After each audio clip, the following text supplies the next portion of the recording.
What's going on, mamas? This is Coach with No Dad, No Excuses. How are you? How's your week been? I think it's been a little over a week since my last episode. Today's episode, we're going to get right into it. The title is Don't Make Him Hate His Father. Like, moms, don't turn your sons against their fathers. Let's start this off by saying, I don't know what the relationship is between you and your child's father. But as long as he's not an abusive male, which you guys are like, trying to hide from, seek asylum from, nothing crazy like that, or he's weird, or just a bad overall influence, if he's a decent man, allow the kids to know who their dad is. That's very important because kids get their identity, especially the young men, they get that from their father. And depending on how you interact with him, how you feel about him, that can teach your son or have your son thinking the same way that you do, even though whatever you and the dad went through is an adult relationship. It has nothing to do with the father-son or father-daughter relationship.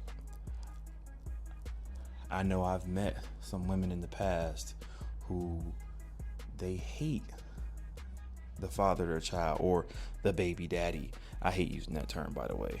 Baby daddy is just so ghetto, so hood. It's your child's father. And they hate him so much that, number one, they don't let the kids talk to him, see him, and they also talk bad about him in front of the kids. And that doesn't necessarily mean that you are telling the kid, like, hey, come over here, let me talk bad about your dad in front of you. That could be you on the phone talking to your homegirls, you on the phone or on the patio venting to your mom about whatever, and talking about how he's no good, he's not paying his keeping up with his part of the child support or whatever. We're going to touch on child support too in a little bit. I'd say remind me, but just make sure that you allow these kids to be with their father, get to know him, and let them make the determination. Because I know some kids who do grow up and like, man, my dad is not a good dude. But some kids, they love their father, even though they don't live with their father. In some parts, it's probably better off that, especially the young men growing up, when they hit about 8 to 10, they need to probably be with their father. If he's a decent man, good job, good hard-working family man, because then they can grow up to learn how to become a man. And I know that's controversial. I know you're going to, want to come after me for it. But sometimes you just got to sit back and look and think.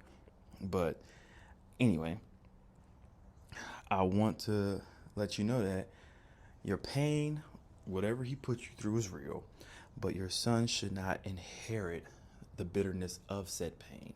So if this was like, you were the other woman, I mean, if you were in your word, I'm not going to beat around the bush. You shouldn't have been the other woman. We got to learn from that, but you can't be bitter about that. He said he's going to leave his wife for you. You should have been like, I'm not going to be anybody's secondary option or rebound or whatever because he's in a bad spot. Or just the relationship didn't work out. Don't put that on them. He didn't leave the baby. He left you. But that doesn't mean he can't be a good dad.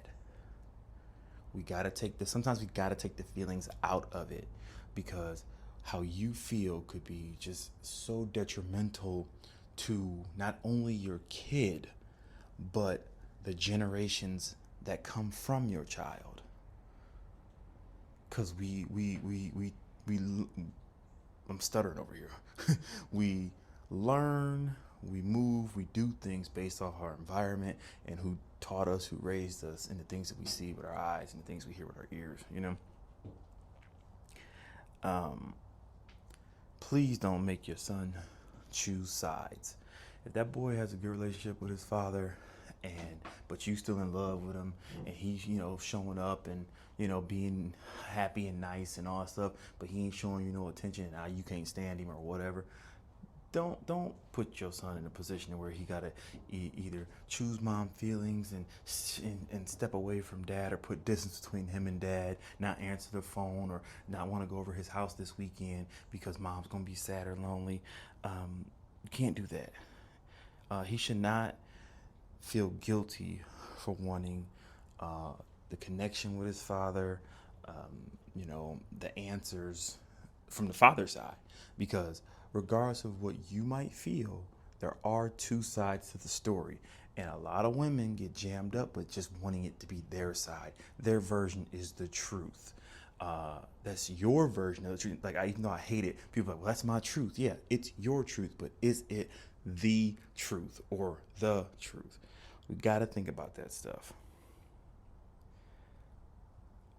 And you can tell your son the truth without destroying his identity. If the father chose not to be in your son's life, you can explain that to him without calling dad deadbeat and this, and this. No, when he gets of age, or you can explain it to him in the appropriate age level that he is. But the thing is, he still shares a bloodline with him. He might look like him. And if he looks like him, oh my God, please don't be one of them mamas that really be dogging him out. Because now every time you look at your son, you see the pain of the man who broke your heart. But there are going to be things that he or she, your daughter, may do that the father that you're no longer with does. And you got to be okay with that, because it's in their blood,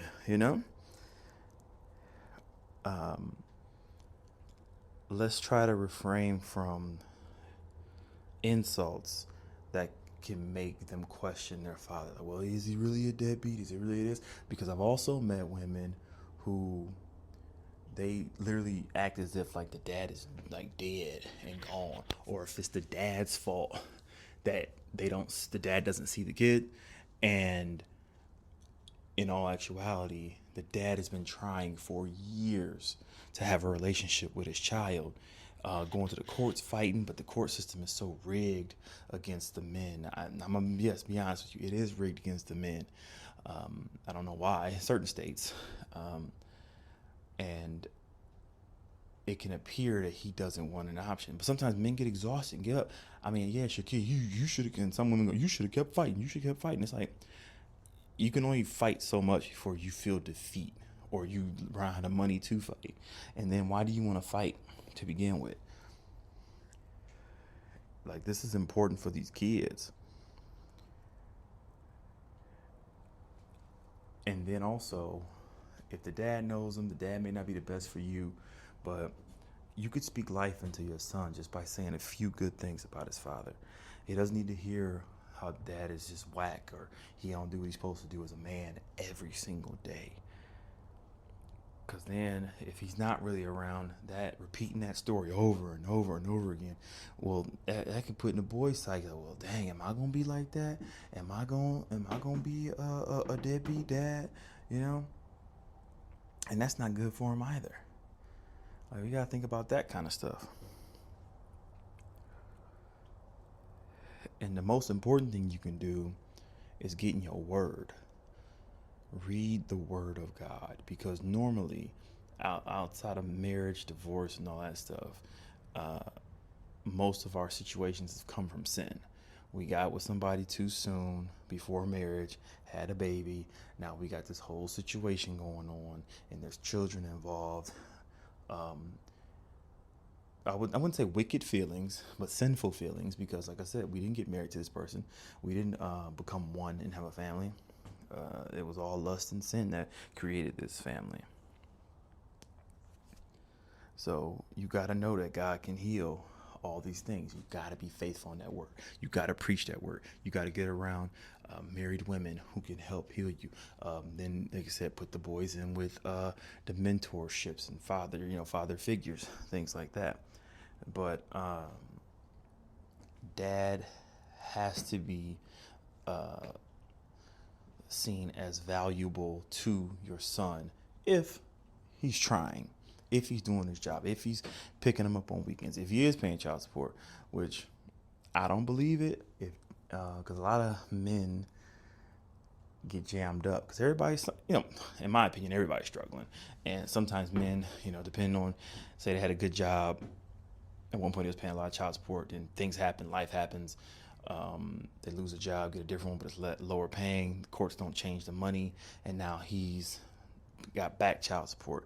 Now he's catching warrants for his arrests and getting in trouble with the law, losing his job and his house and stuff. And it's like, you could have easily just been on assistance and not took the child support, and then had an agreement with him to pay y'all. You get more money in that part anyways. If y'all on good terms and he's kick you money, consistently, versus letting the government get their hands in your pockets and all that other mess. But that's to each their own. But we can't bash dads, man. We just don't understand. Like, I didn't realize how much my son acts like me, does things like me, wants to hang out. He's a teenager now, and he's still, hey, Dad, what you about to do? Let me roll. And normally most kids don't even want to be around their parents by a certain age. But no, he still wants to hang, go do stuff, help me out with my business, roll his sleeves up and get in there and work. But that comes from being able to build a relationship with the Father. And then that would help you also mend the things, because sometimes it may not work out, but we took it so far that we had a baby, and at least y'all could become friends. Just depending on how that thing, but you gotta be able to forgive. Forgiveness is usually revolving around forgiveness. Gotta be able to let that wound heal in your heart and forgive that man for whatever wrongdoing he may did, talking to another woman, leaving you, then telling you he's gonna marry you and he didn't, or whatever, because that's in the past. And I know men and women are different, emotions and all that stuff, but eventually you gonna miss out on your husband because you're too busy mad at the father of your child. Think about that one. God could be having a man set up for you right here, right now, but you ain't locked in your word, and you're too busy mad at the dad of your kids. Don't miss out on your blessings because of bitterness.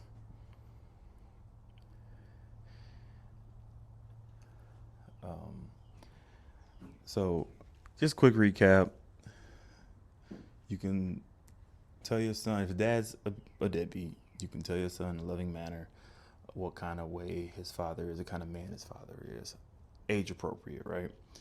But if dad's a decent dude, y'all ain't together, we got to make a way to allow him to be in a child's life. Because I've met men who don't want nothing to do with their kids. They want to be on the streets making babies with all these women, and they don't want nothing to do with their kids. And it's sad, it's disgusting, it's gross, and they need to get whooped. You know what I'm saying? But it's all about who you choose to lay down with. That's why no sex before marriage. We got to preach that to the boys, to the daughters. No sex before marriage. No sex before marriage. The word of God. No sin. Let's flee from sin. Let's flee from temptation as best we can. Let's keep them active in school, sports, go through their phones, go through their messages. They talking to the boys or they talking to girls because, the girls talk to boys talk to girls. We got to make sure they stay on the up and up. No hanging out with their friends as they get older, consistently by themselves. No parties. It is what it is. It's a different day and age. If you are a believer, you have to lock it down. I know what I did when I was a teenager, and I'm not proud of it. The one thing I wish I would have done was save myself until marriage. I don't care if they would have clowned me. I would have saved myself. I'm preaching that to my son. I'm praying every day that no sex before marriage, no messing around, no masturbation, because that turns into lust to want to go be with women. No pornography, no sneaking on your phone and all that stuff. I got locks on these phones, man. It's crazy. We gotta do what we gotta do. I know I went on a whole nother subject, but we gotta get this together. But I'm gonna get up out of here. I'm in the middle of a workout session, but I wanted to talk to y'all. Get your workout on too. Hit me up at No Dad, No Excuses gmail.com. Talk to me. How you doing? Thank you for listening. And give me a shout out. Say what's up. You got some questions or something like that. I mean, I can help. I give advice. That's all I can. Advice and opinions. But you never know. A secondary opinion might help you out. Look forward to meeting you, talking to you. Remember, no dad, no excuses at gmail.com. I think, and depending on where you're listening from, you can leave me a message in that. All right. You take care. Be blessed. Stay in your word. You know what? Before I go, let me give you the Bible verse of the day. I might start ending that with the Bible verse of the day. Verse of the day. 1 Chronicles chapter 16, verse 34.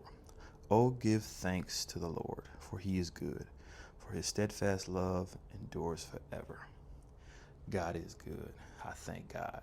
God literally saved my wife and my son's life the other day. I don't know what was planned from the enemy. I don't know why.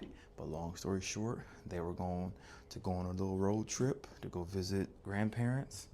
And I was at work. And while I was at work, just before they were getting ready to leave, literally minutes before they were getting ready to leave, it was pouring down rain outside. Just before they were getting ready to leave, water started leaking into the house through a window, pouring into the house. And, yes, that is bad. I got to deal with that, had to get buckets and move buckets and dump buckets. So I was like, hey, y'all can't go out of town because, I'm at work. I need to stay, And then my wife made the ultimate decision to cancel the trip.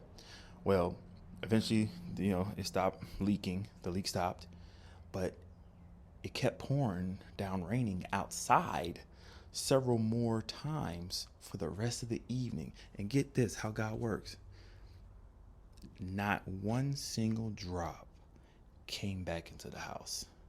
And then that was the other day. And even today, it's been pouring cats and dogs where I'm at. And not one single drop came leaking into the house. So why did it do it the other day? But I tell you what, before I went to work, I was in the living room watching a movie. I ran in there, stopped everything, prayed over them to have a safe road trip, for the Lord protect them. And then I left, and God was like, I don't know what's between the house and the destination or what's going on in that city where the grandparents live at, but I need y'all to stay here at the house. Like, it's just crazy. I don't believe in coincidences.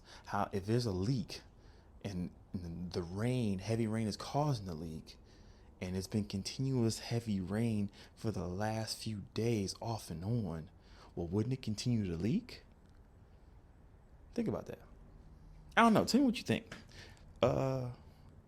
If this is on YouTube, drop something in the comments. Just subscribe, share it. If you can respond to me in the email, I want to know your thoughts. No dad, no excuses at gmail.com. All right, y'all take care. Be blessed. All right, mamas, kids, have a good one. Peace.